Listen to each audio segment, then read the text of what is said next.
Dear students, இந்த sum எப்படி solve பண்றதுன்னு பாப்போம். sum எப்படி கொடுத்திருக்காங்க? 4th root of 64 அப்படின்னு கொடுத்திருக்காங்க.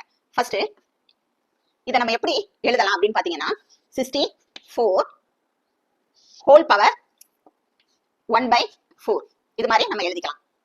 இப்ப இந்த 64 prime factorization பண்ண போறோம். 64 3 2s are 6 2 2s are 4 again 2 1 2 is 2 balance 1 6 2s are 12 2 table 8 2s are 16 again 2 table 4 2s are 8 2 table 2 2s are 4 2 table 1 2 is 2 இப்போ எத்தனை 2 இருக்கு 1 2 3 4 5 6 அப்ப இந்த 64 நம்ம எப்படி எழுதுவோம் 2 2 எத்தனை டைம் வந்திருக்கு 6 டைம் அப்ப 2 பவர் 6 ஹோல் பவர் 1/4 இதோட ரூல்ஸ் என்ன அப்படின்னு பாத்தீங்கன்னா a power m whole power n இப்படி இருந்துச்சுன்னா நம்ம இந்த பவர் என்ன செய்வோம் மல்டிப்ளை பண்ணணும் அதான் rules a power m into n இப்போ இந்த ரூல்ஸ் எங்க அப்ளை பண்ணுவோம் பேஸ்ல என்ன இருக்கு 2 பவர் என்னது 6 ஹோல் பவர் என்னது 1/4 இப்போ கேன்சல் பண்ணுவோம் 3 2s are 6 2 2s are 4 இந்த 2 எழுதிக்கோங்க 1 3 is 3/2